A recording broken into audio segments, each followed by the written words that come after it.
Depuis le 7 octobre, plus de 150 otages de toutes nationalités et confessions sont aux mains du mouvement terroriste Hamas, dans la bande de Gaza. Parmi eux, des bébés et des enfants. Kfir, 9 mois. Aviv, 2 ans. Emilia, 5 ans, et ses 2 sœurs jumelles, Emma et Yuli, 3 ans. Yael, 3 ans. Abigaël, 3 ans. Raz, 4 ans. Ella, 8 ans. Nav, 8 ans. Ohad, 9 ans. Naya, 12 ans, jeune fille autiste. Ethan, 12 ans. Erez, 12 ans. Noam, 12 ans. Davba, 15 ans.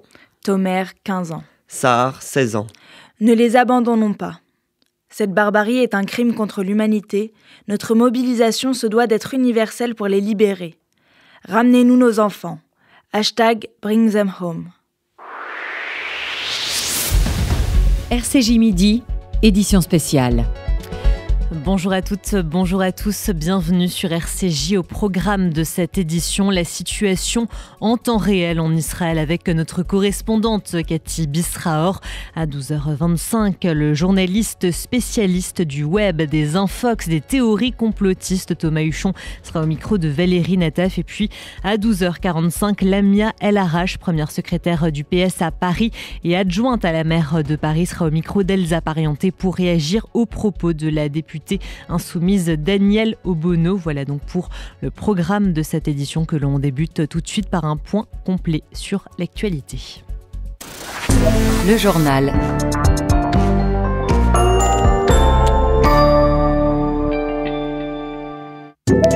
Au 11e jour de la guerre contre le Hamas, l'armée israélienne a annoncé ce matin la mort de 4 assaillants qui ont tenté de s'infiltrer depuis le Liban. Tsahal a également éliminé cette nuit le chef du conseil de la Choura dans la bande de Gaza. Elle affirme enfin avoir frappé plus de 200 cibles militaires du Hamas et du djihad islamique au cours des dernières 24 heures. Le Hamas a publié hier une vidéo dans laquelle apparaît Miachem, 21 ans, une franco-israélienne retenue en otage depuis le 7 octobre dernier. Elle demande à être rendue à sa famille aussi vite que possible. Sa mère appelle les dirigeants du monde à la faire libérer. Emmanuel Macron évoque ce matin des discussions intenses qui avancent pour la libération des otages. Il précise qu'il se rendra au Proche-Orient quand il y aura un agenda utile et des actions très concrètes à y conduire. La police israélienne va armer des civils pour défendre les villes. 13 200 d'entre eux qui seront volontaires recevront un fusil et des équipements de protection. Les critères pour obtenir un permis de port d'armes devraient aussi être assouplis. Joe Biden se rendra demain en Israël pour un voyage de solidarité au cours duquel il s'entretiendra avec Benjamin Netanyahou. Il se déplacera ensuite en Jordanie pour rencontrer le roi Abdallah, le président égyptien ainsi que le dirigeant de l'autorité palestinienne. Au menu des discussions, la situation humanitaire à Gaza.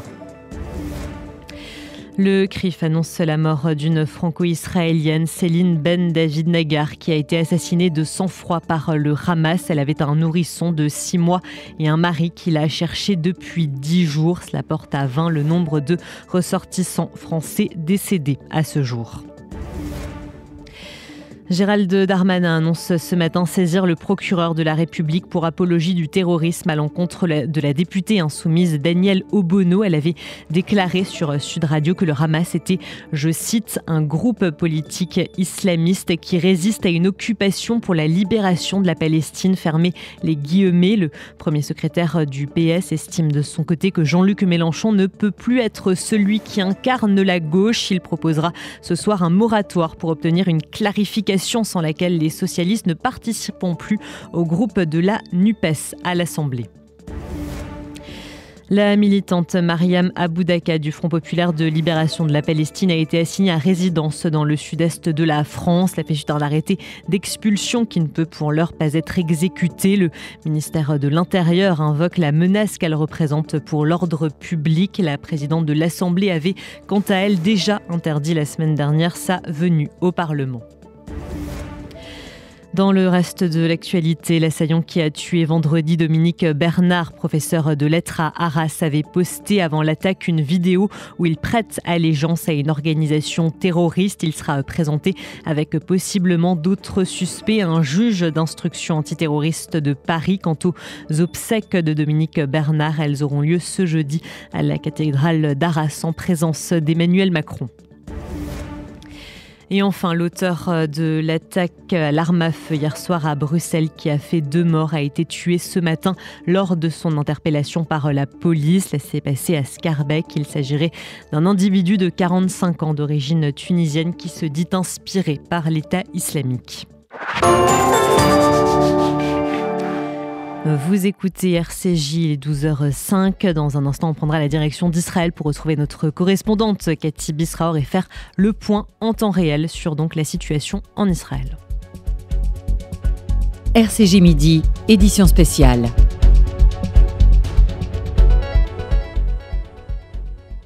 RCJ. Avec le FJU, mobilisons-nous pour Israël. Engagez-vous dans l'action d'urgence. Votre aide fournira nourriture, produits d'hygiène, médicaments et réconfort aux enfants. En collaboration avec nos partenaires israéliens, La Tête, la Chavaya Israéli et le FJU Israël, nous ciblons précisément les besoins sur le terrain, venant en aide aux appelés, aux populations dans le besoin, aux évacués des localités entourant Gaza et aux familles dans les abris. L'urgence est réelle et votre soutien est vital pour les semaines à venir. Donnez maintenant sur don.fju.org/urgence-israël. don.fju.org/urgence-israël. Moi, oui, je jette de l'argent par les fenêtres. Mais uniquement sur les autoroutes. Parce que sinon, je fais appel à Best Fenêtre. De la porte d'entrée à la pergola, en passant par les volets roulants, ils s'occupent de tout. Et comme ils sont qualifiés RGE Qualibat, je suis tranquille. Ah, j'ai oublié de vous dire. Avec eux, je bénéficie même des aides de l'État. Particuliers, professionnels, collectivités, Best Fenêtre, 132 rue de Bagnolet, Paris 20e. 01 43 73 36 36. Best Fenêtre, la qualité au meilleur prix. Chers auditeurs, je suis Victor Vince, directeur général du Magen David Adom. En ce moment crucial, Israël est confronté à de multiples défis. Chaque instant compte pour sauver des vies. Rejoignez-nous dans cette lutte vitale. Votre don au Magen David Adom soutiendra nos équipes médicales et de secours qui bravent tous les dangers pour protéger et soigner les citoyens d'Israël. Pour faire votre don, mda-france.org ou MDA France, 40 rue de Liège, Paris. MDA France, association au service de la vie.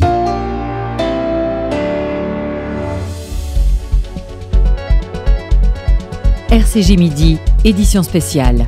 Vous écoutez RCJ, il est 12h07. On prend maintenant la direction d'Israël pour retrouver notre correspondante Cathy Bisraor. Bonjour Cathy. Bonjour Margot. On commence Cathy, si vous le voulez bien, par évoquer la situation dans le nord d'Israël en ce moment. Nouvelle dégradation, Margot, dans le nord du pays. On en parle maintenant déjà depuis plusieurs jours. Israël essaie véritablement de freiner le Hezbollah, mais pour l'instant, n'y arrive pas. Le dernier développement très grave, c'est ce matin, il y a quelques heures à peine, avec des tirs sur la ville frontalière de Metula. 3 blessés israéliens, dont un est dans un état grave. Israël, évidemment, a riposté en direction du Hezbollah, mais il faut remarquer que ces ripostes de Tsahal sont des ripostes qui sont très limitées. La volonté d'Israël est véritablement d'éviter un second front, mais l'impression que l'on a maintenant depuis quelques heures est que le Hezbollah cherche véritablement des provocations face à Israël. Autre sujet, Cathy, cette vidéo qui circule sur les réseaux sociaux où l'on voit apparaître une franco-israélienne retenue en otage par le Hamas. Est-ce que vous avez des informations supplémentaires à nous donner ce midi ? Absolument, on a son nom, Maya Shem, de la ville de Shoham, qui est en effet franco-israélienne. En fait, elle est israélienne, mais elle a un passeport français. Ses parents ne savaient pas exactement le sort de cette jeune fille qui se trouvait dans cette fameuse fête de jeunes Israéliens près de la frontière de Gaza lorsqu'a eu lieu le massacre et le pogrom, et est arrivée à s'enfuir de quelques centaines de mètres en direction justement de la ville de Sderot, et apparemment a été été attrapée là, mais elle était portée disparue et non pas kidnappée, ce qui prouve qu'il y a encore énormément d'incertitudes sur tous ces chiffres de kidnappés. Et là, la vidéo confirme donc qu'elle se trouve bel et bien à Gaza, qu'elle est vivante. Sa mère, habitante de Shoah, m'a donné ce matin un point de presse en disant qu'elle s'adressait au monde entier, notamment aux autorités françaises, pour que sa fille soit ramenée le plus rapidement possible, immédiatement, dit-elle, sur le territoire israélien, saine et sauve. Il s'agit évidemment de la guerre psychologique que mène le Hamas, et Israël doit être évidemment très prudent face à cette guerre psychologique, mais c'est évident, Margot, que cette vidéo a ému tout Israël. Et par ailleurs, Cathy, on a appris que Joe Biden, donc le président américain, se rendra demain en Israël avant de s'envoler pour la Jordanie.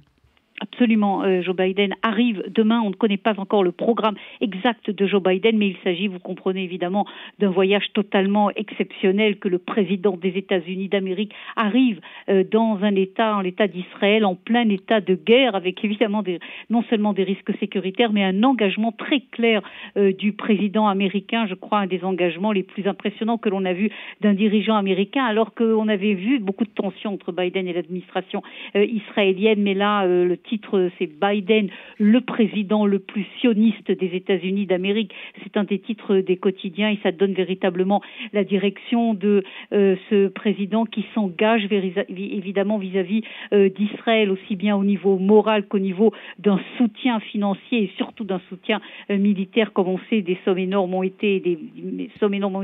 sont en train d'être virées vers Israël et également du matériel très important. Mais ce n'est pas seulement un soutien vers Israël, tout le monde le comprend très bien. Les États-Unis d'Amérique sont très très inquiets d'une dégradation de la situation possible dans la région, que cette guerre devienne une guerre régionale, et l'objectif de Biden est de tenter évidemment d'arrêter l'inflation et en tout cas d'éviter que le conflit s'étende en direction du nord et également en direction d'autres fronts autour d'Israël. Et enfin, Cathy, on a appris que la fille d'Eyal Waldman, donc celui qui a créé les sociétés de haute technologie israélo-gazaoui, a été tuée dans le pogrom, c'est bien ça ? Absolument. Je crois que vous savez, toutes les histoires que l'on entend depuis plusieurs jours, chaque histoire, à mon avis, chaque histoire est dramatique et chaque histoire est insoutenable. Mais cette histoire, elle a également un symbole, parce que Eyal Waldman, c'était l'homme de la coopération entre Israël et Gaza. Il avait créé une des plus grandes startups et puissantes d'Israël, qui a des ramifications dans le monde entier, et c'était basé notamment sur une coopération avec des Palestiniens de la bande de Gaza. Il employait des Palestiniens de la bande de Gaza avec des salaires aussi importants que les ingénieurs israéliens. Il croyait dans la paix avec les Palestiniens, même avec la paix avec le Hamas, avait-il dit ces dernières années. Et regardez ce qui s'est passé, l'ironie du sort ou la tragédie du sort. Sa fille, qui elle aussi se trouvait dans cette fameuse fête de jeunes Israéliens, a été assassinée par le Hamas. Merci beaucoup Cathy Bisraor pour toutes ces précisions et bon courage encore une fois à vous sur place. Vous écoutez RCJ, il est 12h13, l'heure de retrouver le billet d'humeur d'Aurélien Veil. Le billet d'humeur, Aurélien Veil. Bonjour Margot. Je voudrais commencer cette chronique par quelques instants de silence, en hommage à Dominique Bernard, professeur de lettres au collège Gambetta à Arras, assassiné le 13 octobre par un terroriste islamiste, presque 3 ans jour pour jour après Samuel Paty.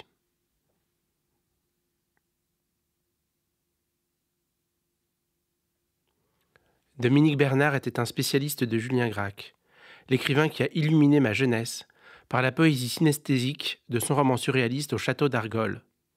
Que la mémoire de Dominique Bernard soit une bénédiction. Terrorisme à Arras. Terrorisme à Bruxelles, terrorisme dans le sud d'Israël. Partout, le terrorisme islamiste répand la mort et la désolation par la haine de nos sociétés et de leurs valeurs démocratiques. 10 jours après l'attaque du 7 octobre, perpétrée par les mouvements terroristes palestiniens sous la direction du Hamas, on dénombre en Israël 1400 morts, 3000 blessés et 199 otages, parmi lesquels 19 Français tués et 13 retenus en otages dans des conditions indescriptibles. Ce bilan terrifiant, colossal pour un petit pays de 9 millions d'habitants, la barbarie avec laquelle ont été perpétrés massacres, viols et tortures, et enfin la prise massive d'otages emmenés à Gaza, contribuent à faire de l'attaque du 7 octobre une agression d'un genre nouveau, tenant à la fois de l'attaque surprise du 11 septembre et de la prise d'otages massive de Beslan en Russie en septembre 2004. Singularité supplémentaire, le caractère international du massacre. Parmi les victimes, on compte 158 ressortissants, issus de 41 pays du monde ainsi que 103 disparus. Les papiers retrouvés sur les assaillants tués lors des combats confirment que les objectifs de l'attaque n'étaient pas militaires mais civils. Au regard du droit international, c'est donc une action terroriste et en aucun cas un acte légitime de combat contre l'occupation de la Palestine. Les horreurs de cette journée d'infamie sont légion. Mitraillages aveugles, grenades lancées dans les abris, personnes âgées poursuivies, familles attachées ensemble avant d'être brûlées vives, femmes abusées et éventrées, enfants torturés. Pour citer l'historien Vincent Lemire, l'objet des horreurs qui ont accompagné l'attaque terroriste est de transpercer les consciences, d'atteindre notre dignité et notre lucidité. Cette horreur est décuplée par l'usage intensif de la technologie et des réseaux sociaux, sur lesquels le Hamas diffuse sa propagande et les vidéos des massacres.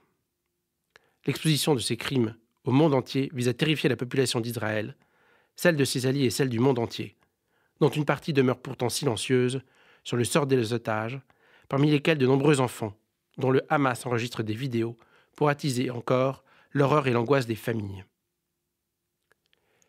J'ai été particulièrement horrifié, en tant que petit-fils de survivants de la Shoah, de constater la vitesse à laquelle ont émergé les théories négationnistes contestant la réalité, l'ampleur ou les modalités des massacres du 7 octobre, notamment les massacres des enfants. M'a frappé la similitude avec les méthodes employées par Robert Forisson, David Irving et Ernst Sundell pour contester l'extermination par les nazis de 6 millions de juifs. Hypercriticité, ergotage, sélection et falsification de témoignages. Autres pratiques inqualifiables, l'inversion accusatoire qui essaie de transformer les Israéliens de victimes en bourreaux et la nazification d'Israël, accusée de génocide, de nettoyage ethnique, alors que Gaza, malgré l'explosion de sa démographie depuis 1948, est comparée au ghetto de Varsovie, dont les habitants ont été exterminés par la faim, le feu ou dans les chambres à gaz de Treblinka. L'objectif de Tsahal, en réponse à l'attaque du 7 octobre, est clair, détruire les capacités militaires du Hamas afin de protéger ses citoyens contre la réitération de pogroms sur son territoire. La densité de population à Gaza et surtout l'imbrication entre infrastructures civiles et militaires, liée à la dissimulation par le Hamas de son armement dans les écoles et les hôpitaux, rend la réalisation de cet objectif délicat. Dans le même temps, la tension internationale croît. Après avoir utilisé le Hamas pour attaquer Israël au sud, le gouvernement iranien utilisera-t-il le Hezbollah pour l'attaquer au nord et déclencher une guerre régionale? La fermeté du soutien apporté par l'administration Biden suffira-t-elle à éviter l'embrasement du Proche-Orient?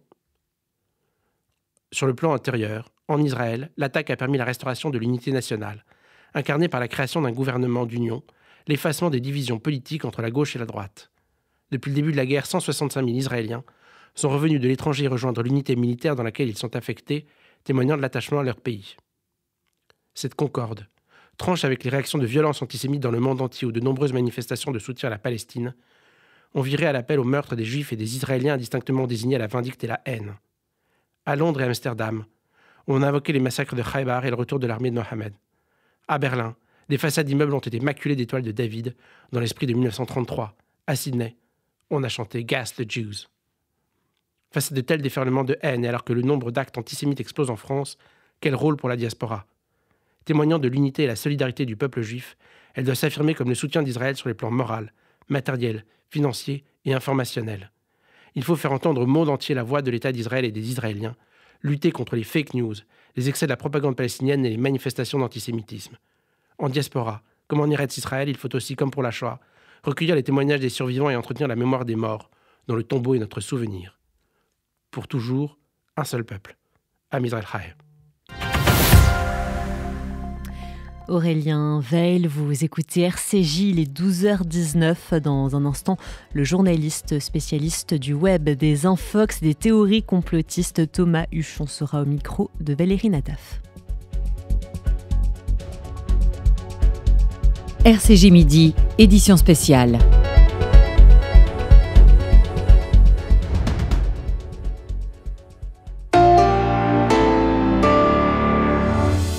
Le FSJU, acteur majeur de la solidarité et institution centrale de la communauté, renouvelle ses instances dirigeantes avec des élections en 2024. Vous aussi, engagez-vous et faites entendre votre voix. Portez-vous candidat entre le 16 octobre et le 19 novembre 2023 pour présenter le Fonds social juif unifié. Rendez-vous sur élection.fsju.org. élection.fsju.org. Depuis plus de 75 ans, avec le FSJU, votre cœur a toujours raison. Ce n'est pas rien, un dépistage du cancer du sein. Mais c'est le meilleur moyen de détecter un cancer précoce ou de s'assurer qu'il n'y a rien. Et la personne la mieux placée pour vous en convaincre, c'est vous. Alors à partir de 50 ans, faites-vous dépister tous les 2 ans. Oui, bonjour, je voudrais prendre un rendez-vous, s'il vous plaît. Vous vous en remercierez. C'est pour un dépistage. Pour en savoir plus, consultez votre médecin ou rendez-vous sur le site e-cancer.fr. Un message de l'Institut national du cancer. Un message du Fonds social juif unifié. Salut, c'est Benjamin. Je suis volontaire en service civique au FSJU. Tu as entre 16 et 25 ans ? Tu veux te rendre utile ? Deviens volontaire en service civique dans une association. Tu effectueras une mission rémunérée de 8 mois au service de l'autre. Pour rejoindre la promo 2023-2024, envoie ton CV à contactenoé@fsju.org. contactenoé@fsju.org.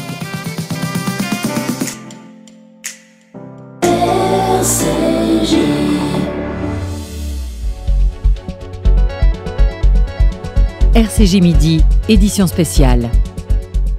Vous écoutez RCJ Midi, Valérie Nataf nous a rejoint en studio. Bonjour Valérie. Bonjour Margot. Et votre invité cette semaine, Thomas Huchon, journaliste spécialiste du web, des infox, des théories complotistes. Bonjour. Bonjour. Soyez le bienvenu. Merci. Depuis le 7 octobre dernier, la guerre en Israël, un déferlement d'images violentes, de vidéos de massacres ont circulé sur les réseaux sociaux, toutes plus insoutenables les unes que les autres. Comment savoir quelles sont les images, les vidéos qui sont bien réelles ? Est-ce qu'il est possible même de le savoir ? En fait, le vrai problème auquel on est confronté dans cette espèce d'hyper-immédiateté de la transmission de l'information, c'est qu'il n'existe pas de solution technique, de logiciel, d'algorithme qui va supprimer de manière un peu magique toute cette désinformation qui circule sur nos réseaux. C'est même presque pire. C'est-à-dire que ces outils numériques que nous utilisons toute la journée, ils ont plutôt tendance à nous montrer des choses qui captent notre attention, qui sont les plus clivantes, les plus violentes, les plus choquantes, et donc à nous fournir un petit peu ce type de contenu en priorité. Le vrai problème auquel on est confronté, c'est qu'il n'y a pas de solution technique. La seule solution, c'est notre cerveau. Et en réalité, la seule manière d'arriver peut-être à trouver si une vidéo est vraie ou fausse, ou si cette photo a été sortie de son contexte, c'est peut-être de poser le téléphone, de prendre un tout petit peu de temps. En réalité, notre seul vrai outil, c'est le cerveau. Et quand ce cerveau est ultra sollicité par ses émotions bien légitimes dans une période aussi difficile que celle que nous traversons, il faut savoir prendre un petit peu de distance par rapport aux choses, tout simplement pour permettre à votre cerveau de refaire ce qu'il sait faire, c'est-à-dire vous aider à réfléchir. Alors, le flux considérable de fake news, de désinformation, mais aussi d'images toutes effectivement plus insoutenables les unes que les autres, est-ce que cela signifie que la guerre est aussi informationnelle entre Israël et les terroristes du Hamas ? Et quelle est l'importance de cette guerre informationnelle, à votre avis, la proportion dans le champ plus élargi de la guerre tout court ? Je crois que la guerre en Ukraine nous l'a montré auparavant. La guerre informationnelle est une part intégrante totale de la guerre d'aujourd'hui. Et finalement, ça se joue presque plus à coups de tweets qu'à coups de roquettes ou de bombardements ou de Kalachnikov. Aujourd'hui, il y a une zone de conflit sur laquelle il y a des choses et des exactions qui se produisent, certes.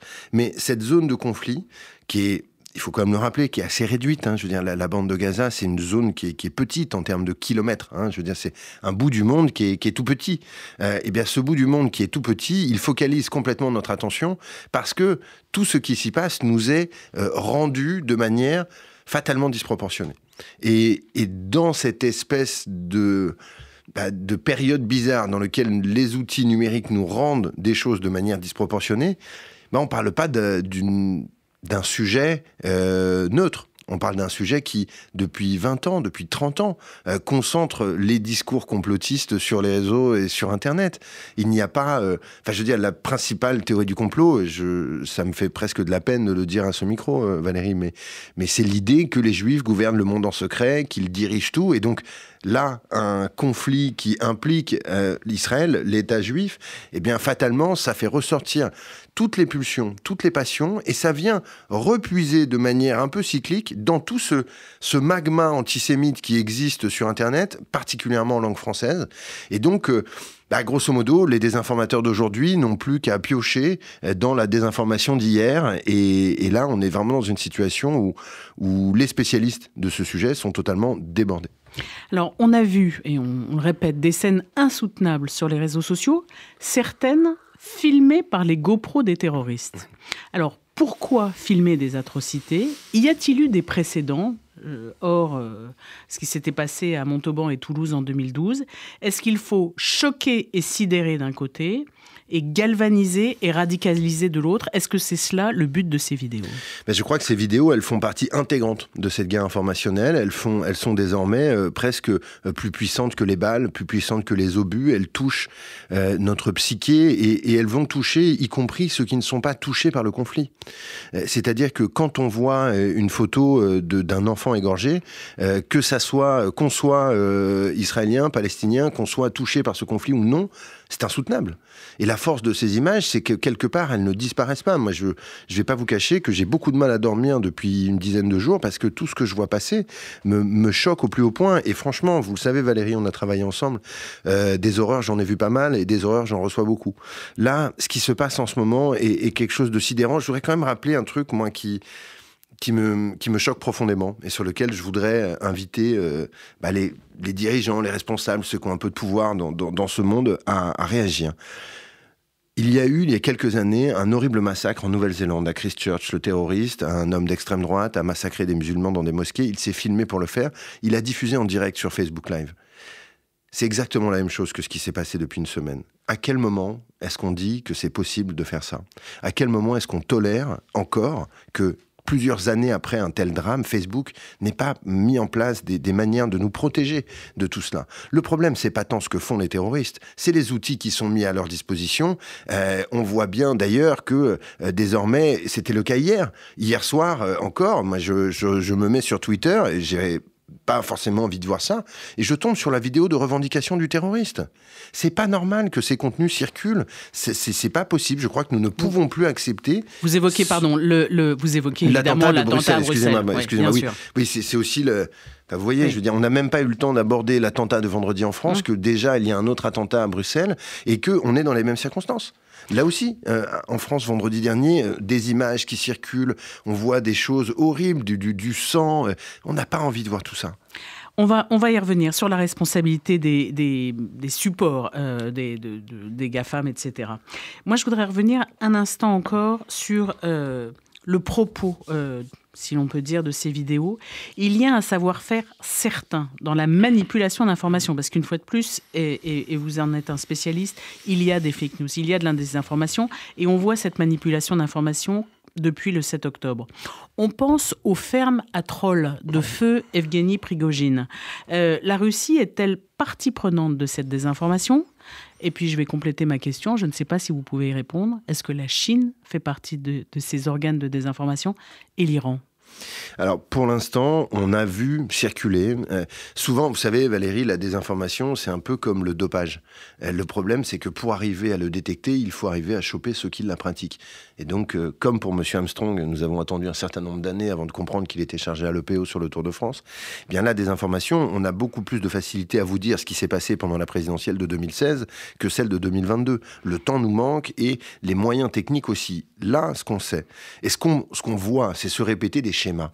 On voit se répéter des schémas de fausses informations qui circulent sur les réseaux. Ces fausses informations sont reprises par des figures ou des personnalités proches des mouvements russes, en particulier des journalistes de la chaîne Russia Today. Et à la fin, tout ça circule de manière très importante. C'est le premier indice d'une forme de volonté étrangère de s'immiscer dans ce conflit. Est-ce que les Chinois participent à cette guerre ? Ça serait très surprenant qu'il n'y participe pas. Moi, vous le savez, on avait monté ensemble un espèce d'observatoire du réseau social chinois, TikTok, pour voir quelles étaient les vidéos les plus complotistes qui circulaient pendant la présidentielle de 2022. Ce que je vois passer sur TikTok depuis 10 jours ne me rassure pas du tout sur la volonté des autorités chinoises de freiner cette désinformation. Au contraire, on voit... TikTok, de toute façon, c'est un égout. Donc là, c'est les écuries d'Augias. C'est absolument démentiel ce qu'on voit circuler. Après, est-ce que l'Iran est rentré dans ce jeu ? Je crois que pour l'instant, il faut voir quelque chose. C'est qu'on est dans une première phase de la désinformation. C'est-à-dire qu'on utilise des choses potentiellement vraies, mais qui sont totalement sorties de leur contexte ou présentées de manière mensongère. Des images qui datent du passé, qu'on nous présente comme nouvelles, des choses qui sont complètement sorties de leur contexte. On n'a pas encore vu de contenu fabriqué. Vous savez, ces fameux deepfakes, ces technologies qui permettent de fabriquer. À mon sens, il y a 2 raisons à cela. La première, c'est que il n'y a pas vraiment de besoin. L'atrocité des images sert déjà suffisamment. Et 2, malgré tout, ces outils demandent un petit peu de compétences techniques et de moyens. Et je ne suis pas certain que le Hamas, par exemple, dispose de ces moyens, à l'inverse des Russes, avec les fermes de trolls de Poutine, et les Chinois qui ont, eux aussi, des quantités de services prêts à diffuser de la désinformation de cette manière-là. En tout cas, ce qui est sûr, c'est que désormais, ce conflit a dépassé les frontières de la Palestine au sens large, et qu'il va toucher, y compris les plus grandes puissances. C'est un peu la crainte désormais. À quel moment est-ce que ces grandes puissances, en rentrant dans ce jeu, ne se mettent pas, elles aussi, en affrontement ? Et là, on ne sait pas ce qui peut se passer. On l'a dit, donc cette intensité du flot d'images qui a circulé sur les réseaux était inédite. Est-ce qu'on peut dire que les médias dits traditionnels ont pris du retard par rapport à ça, sont à la traîne, et que retrouver un discours juste, complet, précis a pris du temps et prend encore du temps aujourd'hui, là, depuis une semaine, par rapport à Israël ? Le vrai problème qu'ont les grands médias professionnels d'aujourd'hui, c'est pas tant que BFM est en compétition avec LCI, avec CNews, avec France Info. C'est qu'ils sont en compétition avec TikTok et Instagram. Bien sûr. Et donc, d'une certaine manière, ils sont eux aussi obligés de chercher à capter notre attention, de capter l'attention. On va prendre l'image d'Épinal, la ménagère devant sa télé. Auparavant, dans l'image des publicitaires, elle faisait le repassage ou la vaisselle, et donc il fallait augmenter le son pendant les publicités pour qu'elle l'entende depuis la cuisine. Donc c'était un peu ça. Aujourd'hui, cette ménagère, entre guillemets, elle se retrouve sur son canapé, probablement avec un smartphone dans les mains, et en même temps qu'elle regarde la télévision, elle est en train de s'abreuver de ses réseaux sociaux. Donc cette espèce de compétition pour notre attention, elle est devenue totale, et elle se prolonge dans tous les aspects de la société.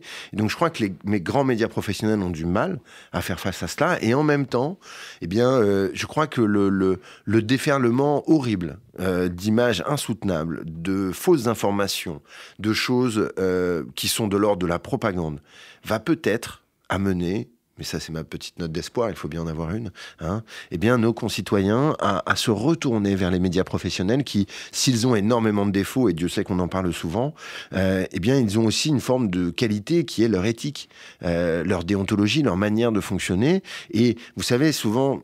moi, je donne des cours à des étudiants pour leur expliquer la différence entre ce qu'on appelle une fake news et une fausse information. Une fake news, c'est intentionnel. C'est truqué, c'est volontairement mensonger. Une fausse info, ça arrive, c'est quand tous les journaux nous disent qu'on a arrêté Dupont de Ligonnès alors que c'est pas vrai. Mais cette fausse information, elle a des conséquences pour celui qui la diffuse. Si, par exemple, vous vous trompiez dans une information que vous donniez à l'antenne, vous y reviendriez. Alors que quand on est un producteur de fake news, moi j'attends toujours que M. Trump nous explique que tous les musulmans ne sont pas des terroristes ou que tous les Mexicains ne sont pas des violeurs. Mais ça n'arrivera jamais. Donc je crois qu'il faut bien comprendre qu'il y a une forme de double déséquilibre. Il y a un déséquilibre dans la lutte pour notre attention entre les médias traditionnels et les réseaux sociaux. Et il y a un déséquilibre de la charge de la responsabilité entre ces médias professionnels qui ont une vraie responsabilité, parce que quand ils se trompent, ils doivent en faire l'excuse et l'explication surtout, alors qu'on a de l'autre côté des désinformateurs professionnels là, qui n'ont jamais à se plier à ces règles-là. Ce déséquilibre, il menace profondément, pas seulement notre capacité à dialoguer, il menace profondément la démocratie en tant que telle. Et c'est là-dessus qu'il faut qu'on arrive à agir de manière beaucoup plus forte, à mon avis, à l'avenir.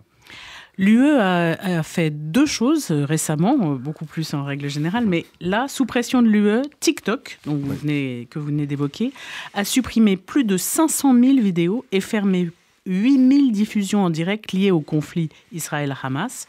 Et par ailleurs, l'UE a aussi rappelé à l'ordre X, anciennement Twitter, Moi, j'aimerais vous demander quelle est la responsabilité personnelle d'Elon Musk dans la propagation de contenus antisémites, comme l'accuse le quotidien israélien Haaretz. Écoutez, il suffit de faire 3 choses pour se rendre compte de la responsabilité d'Elon Musk. La première, c'est d'aller faire un tour sur Twitter. X. On va l'appeler comme il l'appelle désormais.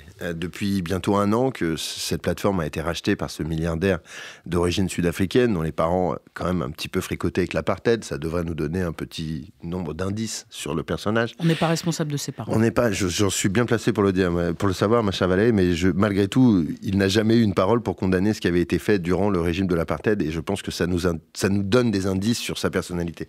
Le problème, c'est déjà ce qui se passe sur Twitter. Vous avez une espèce de double situation dans laquelle, pendant des années, on a lutté pour arriver à supprimer des contenus haineux, des contenus violents, des contenus d'incitation au coup d'État, par exemple, après le Capitole aux États-Unis et tout. On a lutté, il y a eu des milliers de comptes qui ont été supprimés de Twitter. Il les a réintégrés.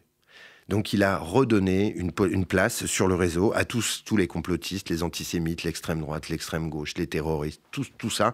Ils ont retrouvé une place sur le réseau. C'est déjà pas très cool, mais bon. Le deuxième problème qu'il nous pose, c'est que ces gens qui sont revenus sur le réseau, il leur a permis d'accéder à une nouvelle fonctionnalité.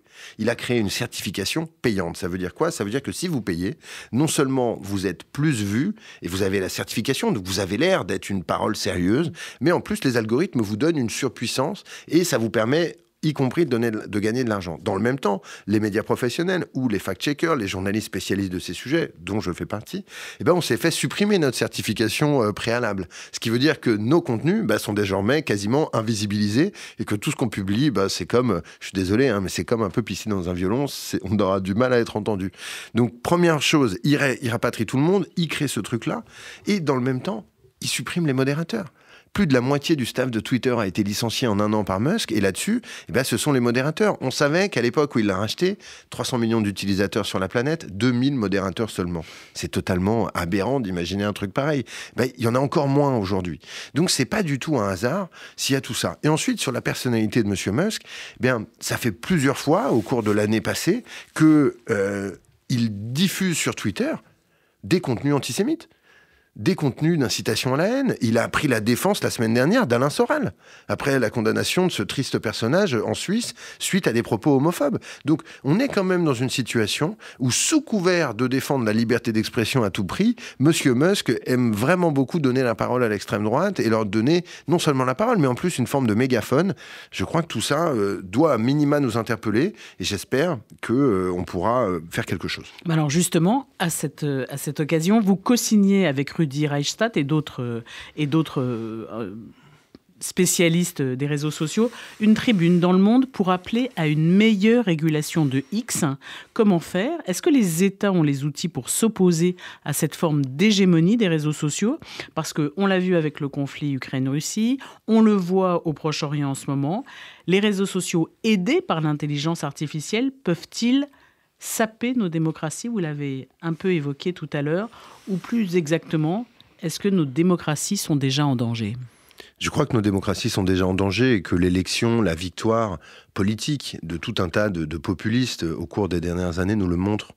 Je ne crois pas du tout que des personnalités du type de Donald Trump ou de Boris Johnson en Angleterre auraient été en capacité de gagner des scrutins de cette magnitude s'il n'y avait pas ce désordre informationnel dans lequel nous sommes. Ce désordre informationnel, non seulement les plateformes y participent, mais surtout elles en vivent. Quelles sont les seules entreprises qui ont fait des milliards de bénéfices depuis ces dernières années? Ce sont des entreprises qui n'existaient pas il y a 20 ans. C'est Facebook, c'est Amazon, c'est Google.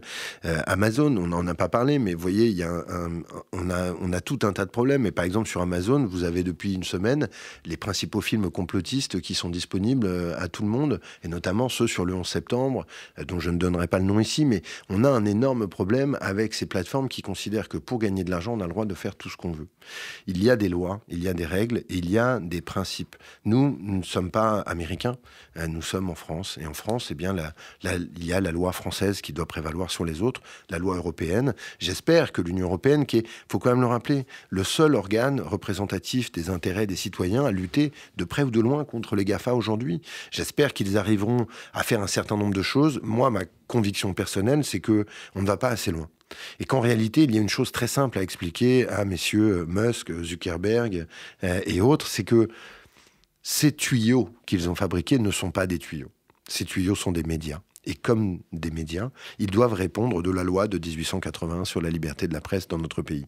Je crois que nous ne pouvons pas faire l'économie de cela et que ces plateformes sont responsables des contenus qu'elles diffusent, même si elles ne les fabriquent pas. Je le sais, elles ne fabriquent pas ces contenus, mais elles les diffusent, elles les éditorialisent en nous en montrant un certain nombre plutôt que d'autres, et elles gagnent de l'argent en nous ciblant avec de la publicité en faisant tout cela. Je crois que ça s'appelle un média, ça s'appelle pas un tuyau, et qu'il va falloir qu'ils soient responsables de ce qu'ils font. C'est la seule manière de les obliger à investir les milliards de bénéfices qu'ils réalisent depuis des années dans cette fameuse modération et tout simplement un tout petit peu de responsabilité sur ce qu'ils diffusent. Comment est-ce qu'on peut accepter, encore une fois, qu'un terroriste se serve de cet outil pour diffuser en direct son massacre et ne pas considérer qu'il faudrait peut-être réfléchir à fermer cet outil a posteriori? Il y a un moment, il faut au moins que la question se pose, et il faut au moins qu'on arrive à en discuter. J'espère que ça sera possible. D'un mot, parce que nous arrivons à la fin de cet entretien, est-ce qu'on a coutume de dire qu'en règle générale, quand c'est gratuit, c'est que c'est le consommateur qui est le produit? Est-ce que là, le produit, c'est le complot? Le produit, c'est l'effet du complot sur nos cerveaux. C'est-à-dire que finalement, on préférera toujours le complot à une vérité. Et c'est d'ailleurs terrible. Je vais me permettre de citer Michel Rocard pour terminer cette émission. Hein. Vous savez cette phrase qu'il avait dite: il faut toujours préférer l'hypothèse de la connerie à celle du complot. Pourquoi? Parce que la connerie est très courante, alors que le complot requiert un esprit qui est, lui, très rare. Il va falloir que nos compatriotes le comprennent. Merci beaucoup. Merci beaucoup Thomas Huchon, journaliste et spécialiste du web, des infos et des théories complotistes. Et merci à vous Valérie Nataf. Merci Margot. Et à noter qu'il est évidemment important de rappeler qu'il faut se protéger et protéger nos enfants face à la violence des images qui se propagent sur les réseaux sociaux. Une ligne d'écoute et de soutien psychologique a été mise en place par les institutions juives. Je vais rappeler le numéro 01 86 96 20 00, un numéro donc ouvert 7 jours sur 7, 24 heures sur 24. Vous écoutez RCJ, les 12h41. Dans un instant, Lamia El Harraj, première secrétaire du PS à Paris et adjointe à la mairie de Paris, sera en ligne avec nous au sujet des propos de la députée insoumise Danielle Obono. RCJ Midi, édition spéciale.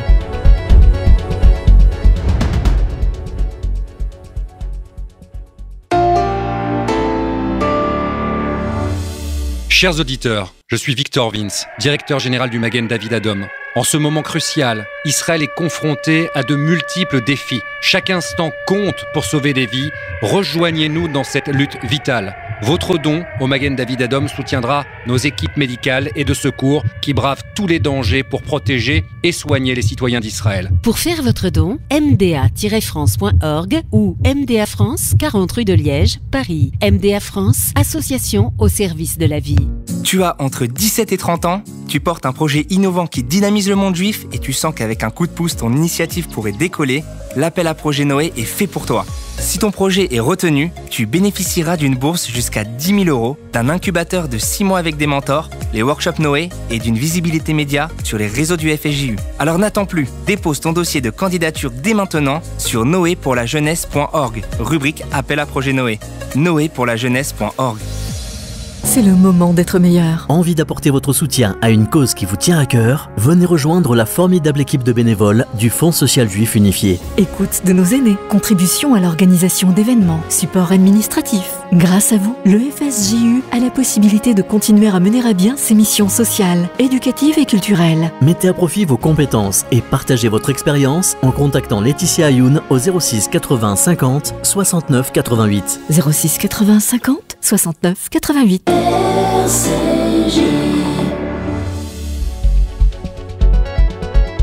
RCJ Midi, édition spéciale. Vous écoutez RCJ, les 12h43. Lamia El Harraj, première secrétaire du PS à Paris et adjointe à la maire de Paris, est à présent en ligne avec nous au sujet des propos de la députée insoumise Danielle Obono. Et c'est à votre micro, Elsa Parienté. Merci Margot. Bonjour Lamia El Harraj. Bonjour. La députée LFI NUPES de Paris, Danielle Obono, était ce matin sur Sud Radio. La radio a d'ailleurs publié le texte exact de l'interview dans laquelle elle caractérise le Hamas comme un mouvement de résistance ayant une branche armée. Le ministre de l'Intérieur, Gérald Darmanin, a d'ailleurs saisi la justice pour apologie du terrorisme. Lamia El Harraj, quelle est votre réaction à ces propos ? Êtes-vous surprise ? Écoutez, je vous avoue être plus dépitée que surprise en réalité. Ça fait maintenant depuis samedi dernier que la France insoumise se drape dans l'indignité de son refus de condamnation du Hamas d'organisation terroriste, son refus de qualifier ces faits pour ce qu'ils sont, un attentat terroriste barbare absolument atroce. Et l'interview de ce matin de Danielle Obono vient enfoncer le clou, si je puis dire, de cette indignité-là. Donc je suis choquée, je suis en colère, parce que tout ça vient par ailleurs salir la gauche dans sa globalité, alors même que nous sommes un certain nombre, notamment au Parti socialiste, à avoir tenu des propos très clairs sur le sujet. Donc voilà, je suis plutôt énervée en fait. Danielle Obono a ensuite publié dans la matinée une clarification sur X où elle écrit, je cite, « Nous sommes les premiers et premières LFI à avoir dénoncé les crimes de guerre abjects contre les civils israéliens. » C'est pas le sentiment que vous avez de ce que vous nous dites ce matin. Pourquoi, en fait, ont-ils tant de mal à critiquer ce que peut faire le Hamas et à condamner ces violences ? Je ne vous cache pas que je ne comprends pas cette obstination à ne pas vouloir qualifier les faits pour ce qu'ils sont. Moi, je crois que quand les choses sont claires, il faut le dire clairement. Le Hamas est une organisation terroriste. Il n'y a pas de branche armée, tout comme il n'y a pas une branche couture et cuisine. Vous voyez, il n'y a pas de branche armée au Hamas. Le Hamas est une organisation terroriste, c'est tout, point. C'est comme ça qu'il est qualifié, c'est comme ça qu'il est défini par l'Union européenne, par un certain nombre de pays. Au-delà de ça, ils ont commis des atrocités absolument immondes. C'est un attentat terroriste perpétré délibérément dans le but de tuer, massacrer, brûler des civils parce que juifs. Et voilà, je crois qu'il faut le dire de façon très claire, et nous, en tout cas, nous le disons. Et je condamne ceux qui refusent de le dire parce qu'ils se drapent dans à la fois de l'indignité, mais au-delà de ça, du déshonneur. Et je reprends les propos de Jérôme Guetsch, c'est dégoûtant, voilà. Le Parti communiste a adopté dimanche une résolution appelant à tourner la page de la NUPES. Le Conseil national du PS se réunit aujourd'hui. Est-ce que c'est également un chemin de sortie de la NUPES que vous souhaitez prendre, vous, Lamia El Harraj, et resterez-vous au PS si jamais ce chemin n'est pas adopté ? Écoutez, mardi dernier, nous avons proposé avec Nicolas Mayer-Rossignol et toutes celles et ceux membres de Refondation qui partagent ce point de vue et de façon unanime, un texte, une résolution demandant la suspension de toute action, de toute discussion avec la France insoumise au vu des déclarations d'un certain nombre de ses cadres depuis samedi. Ce texte n'a pas été adopté. Il devait être mis en débat samedi dernier pour le Conseil national. Il le sera ce soir et ce n'est plus une suspension. Effectivement, la question désormais, au vu notamment des déclarations de ce matin, c'est une sortie de la NUPES qui pour nous est caduque. Elle l'était déjà auparavant puisque je rappelle que c'était un simple accord électoral. Je crois qu'aujourd'hui les choses sont plus que claires pour tout le monde. Et par ailleurs, l'avis des militants socialistes est unanime sur ce sujet. On n'en peut plus des déclarations de la France insoumise. Vous-même, Lamia El Harraj, vous étiez présentée aux législatives de 2022 contre la candidate LFI Danielle Simonet, qui avait reçu à ce moment-là d'ailleurs Jérémy Corbyn, sur la lutte contre l'antisémitisme, sur Israël, sur la lutte contre le terrorisme. LFI et vous, est-ce que ce sont aujourd'hui deux gauches irréconciliables ? Moi, je ne reprendrai pas le terme de gauche irréconciliable dans la mesure où pour moi, ce ne sont pas des propos de gauche. Voilà, c'est tout. Je l'ai dit, je le redis, je continuerai de le dire. Moi, je suis socialiste. Le socialisme, c'est d'abord un humanisme. Ce sont des valeurs fondamentales qui nous définissent. Et de fait, nos valeurs sont incompatibles. Ce ne sont pas les mêmes valeurs. Donc, je pense que la gauche que nous portons, elle est claire, nette sur ce qu'elle porte. À l'époque, vous avez raison de le rappeler, j'avais déjà dénoncé le fait que et Danielle Obono et Danielle Simonet, deux futurs députés de la France insoumise, avaient invité Jérémy Corbyn dans le 20e arrondissement de Paris. Déjà à l'époque, nous l'avions dénoncé, nous avions fait état de notre incompréhension face à cela, nous n'avions pas été suivis. Bon, malheureusement, force est de constater que nous avions raison et les faits, malheureusement, sont venus étayer cela. J'aurais préféré, je ne vous cache pas, que l'on s'en passe, parce que je pense que ce qui se passe actuellement en Israël est extrêmement inquiétant, c'est révoltant, c'est une vision du monde qui est absolument épouvantable, et que je crois que notre pays doit être concentré dans le fait de répondre à cette urgence-là, plutôt qu'écouter les délires hallucinants des représentants de la France insoumise. Merci beaucoup d'avoir été avec nous sur RCJ, Merci Lamia El Harraj. Et merci à vous Elsa Parienté, vous écoutez RCJ. Il est 12h49, l'heure de retrouver Jérôme Attal qui revient comme chaque jour sur une date de l'histoire juive, aujourd'hui celle du 7 juin 1967. Bonjour Jérôme. Bonjour Margot, bonjour à tous. En 1967, durant la guerre des 6 jours, la bataille qui permit la reconquête de Jérusalem après 2000 ans d'exil est connue sous le nom de bataille de Jérusalem. Après avoir lancé une attaque surprise contre l'Égypte, suivie de l'avancée rapide des forces israéliennes dans le Sinaï et la bande de Gaza, Israël se tourna vers Jérusalem, qui était alors une ville divisée.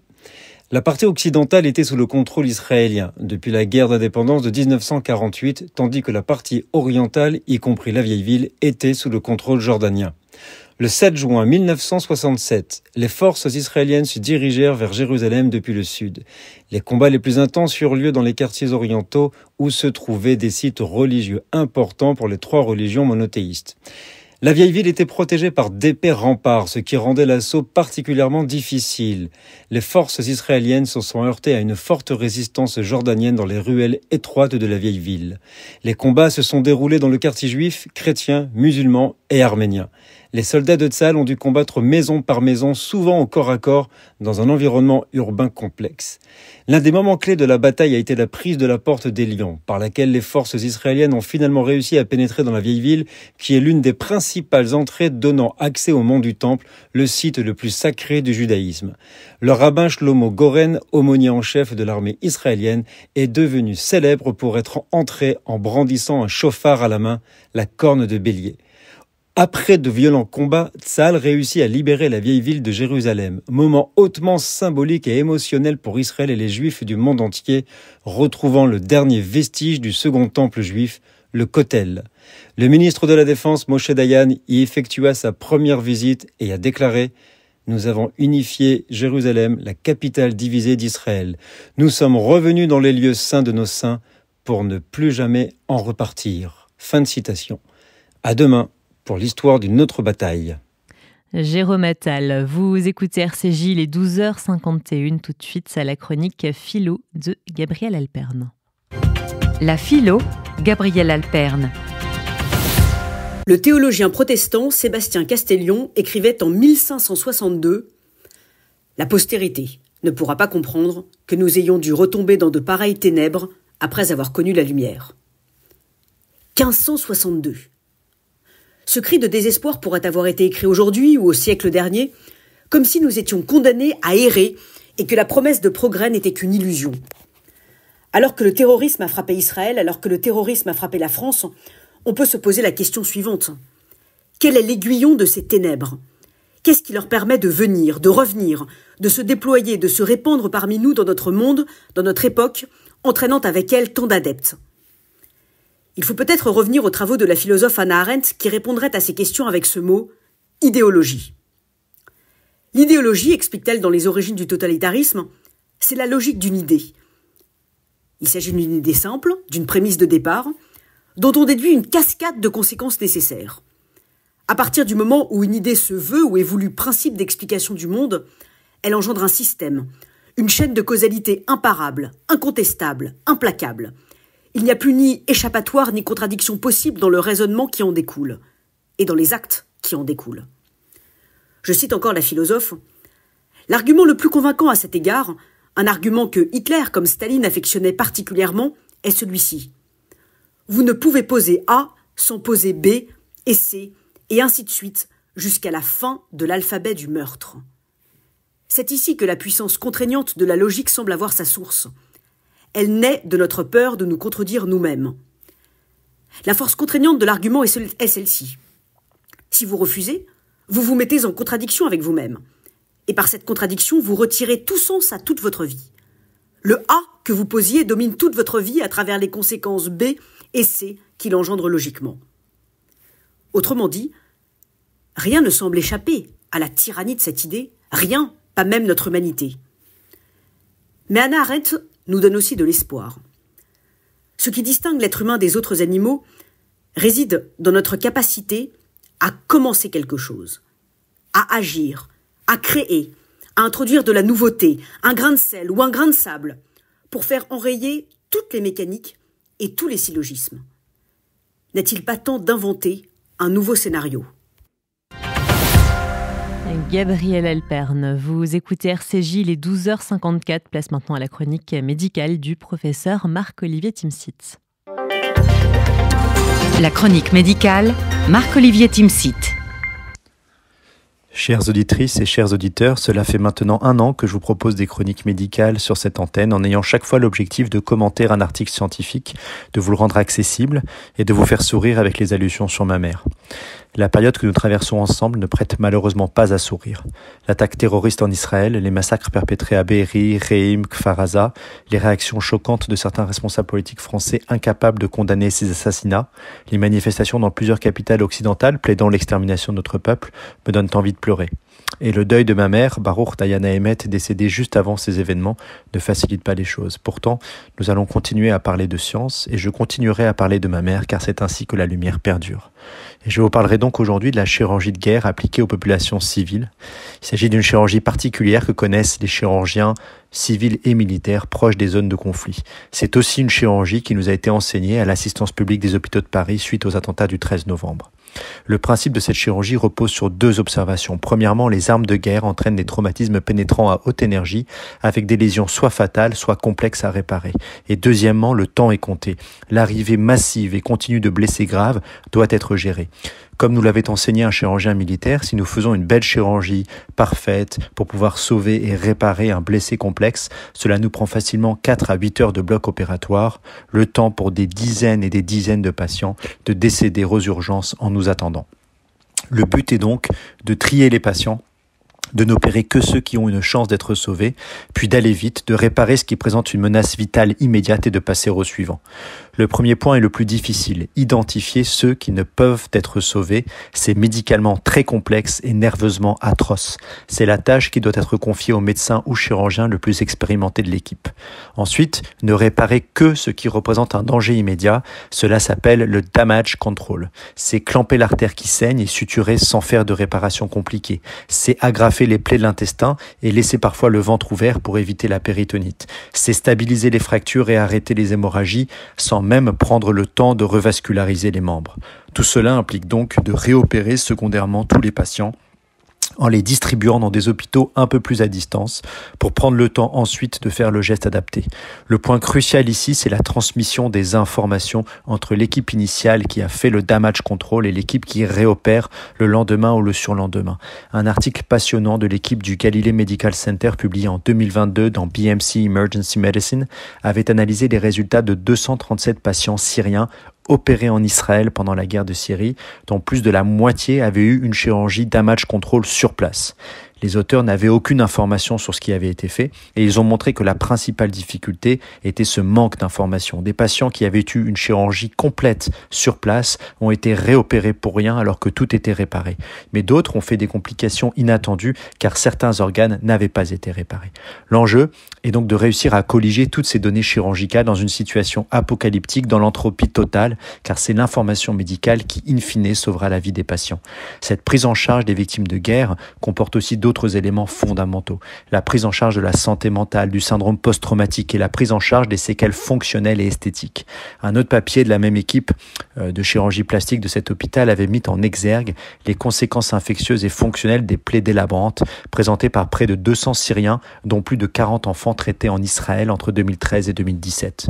Lorsqu'on parle des blessés dans les attentats, de ceux qui ont la vie sauve, on oublie de dire qu'il s'agit souvent de gens amputés, handicapés à vie, de gueules cassées, défigurées, de non-voyants, de souffrances absolues du corps et de l'esprit. On parle de civils dont la vie ne sera plus jamais la même. On parle de pères ou de mères qui culpabilisent d'être encore en vie alors que leurs enfants ont été assassinés et qu'ils estiment évidemment à tort ne pas avoir su les protéger. En espérant la paix rapide et durable, en Eretz Israël comme dans le monde, en espérant ne plus jamais voir d'enfants en pleurs et en sang, qu'ils soient juifs, arabes, slaves ou africains, je vous souhaite une journée de paix sur RCJ. Marc-Olivier Timsit, vous écoutez RCJ, il est 12h58. On va terminer cette édition avec la chronique Écho de Gilles Belaïch. Écho, Gilles Belaïch. Bonjour à toutes et bonjour à tous. Dans ce climat de guerre en Israël, focus sur les conséquences économiques, c'est aussi un des nerfs de la guerre voulue, et plus particulièrement l'impact sur les startups. On estime que la contre-offensive baptisée Glaive de fer coûtera à Israël au bas mot 6,4 milliards d'euros, 27 milliards de shekels. Les fondateurs et les investisseurs israéliens du secteur technologique intègrent que 10 à 15% de leurs effectifs font partie des 360 000 réservistes qui ont été appelés au front, ce qui représente un paramètre qui peut mettre à mal tout écosystème. Le secteur high-tech représente 20% du PIB du pays, rien que cela. Alors qu'Israël se prépare à une éventuelle offensive terrestre à Gaza, la Startup Nation, comme elle se définit elle-même, doit compter ses forces en présence. On rappelle que le secteur technologique, qui est un réel poumon économique pour le pays, est un moteur clé de l'économie, représente environ 15% de toutes les réserves d'emploi du pays. Cela se répartit en des milliers de startups et des groupes internationaux comme Google Eyes, Waze et autres Intel qui ont leur grand centre de recherche en Israël. Israël attire également un grand nombre d'investissements technologiques à l'international, essentiellement de fonds d'investissement. Rappelons que les sociétés technologiques israéliennes ont levé près de 6 milliards de dollars en capital risque pour plus de 300 opérations en 2023, malgré un net ralentissement de l'industrie mondiale, preuve de la vivacité de son économie. On rappelle pour mémoire que les startups israéliennes ont levé près de 14 milliards de dollars en 538 tours de table en 2022, même si on a été dans une pente descendante. Les levées de fonds des startups israéliennes ont atteint même un montant record de 26 milliards de dollars en 2021. C'est un pilier de l'économie israélienne. Un focus sur les 3 secteurs de la tech qui ont dominé les investissements. Tout d'abord, la fintech, ensuite les technologies de sécurité, principalement la cybersécurité, et enfin l'infrastructure informatique et de données d'entreprise. L'exploitation de la data est une valeur forte. À eux 3, ils ont représenté en 2021 65% du total des fonds levés contre 52% en 2020. Les fondateurs de la Startup Nation ne sont pas à date plus inquiets que cela. Ils ont moins de salariés opérationnels appelés au front, mais depuis le Covid, le plan B, ils connaissent bien cela. On développe du remote site pour le travail à distance, on externalise et surtout, on réattribue les postes. Tout le monde doit être polyvalent. S'adapter ou mourir, Israël a choisi depuis très longtemps. Au-delà du business, beaucoup de jeunes pousses ont connu un mot, la solidarité. Fournir une aide psychologique, faire des dons, loger gratuitement la population qui vient du Sud. Ils savent faire et ils font. C'est une famille ici, nous rappellent ces entrepreneurs. Chacun des habitants fait partie de nos préoccupations, au-delà des mots, dans les gestes. Certaines sociétés vont plus loin et des startups mettent leur savoir-faire technologique afin d'aider le pays à lutter face à la barbarie. La recherche et l'identification des images et de la traçabilité des otages est un des sujets majeurs et bon nombre d'entreprises de data sécurité n'ont pas attendu pour mettre leur technologie à disposition. On cite l'universitaire Madame Karine Naon qui a su mobiliser près de 2000 personnes à Tel Aviv afin d'exploiter et d'analyser le flot d'images sur les réseaux sociaux. Ces milliers d'heures où se cachent sans doute des indices sur le destin des disparus. Parce qu'à l'heure de compter ses morts, ce pays sait avant tout compter ses forces et se rappelle qu'il faut savoir aussi affronter la barbarie par les mots de solidarité et une joie de vivre à toute épreuve. Israël sortira encore plus fort de ce chaos, sans nul doute. Il faut savoir mourir un peu, même si ce peu est déjà beaucoup trop, pour être plus fort demain dans la paix. Très bonne semaine à tous. Gilles Belaïch, vous écoutez RCJ, il est 13h passé de 2 minutes, c'est la fin de cette édition. Merci à vous de nous avoir suivis. Dans un instant, vous retrouverez Postface présenté par Caroline Gutmann qui reçoit Franck Maubert pour son livre Une odeur de sainteté au mercure de France. Voilà donc pour le programme. Je vous souhaite une très bonne journée à l'écoute de RCJ. RCJ Midi, édition spéciale.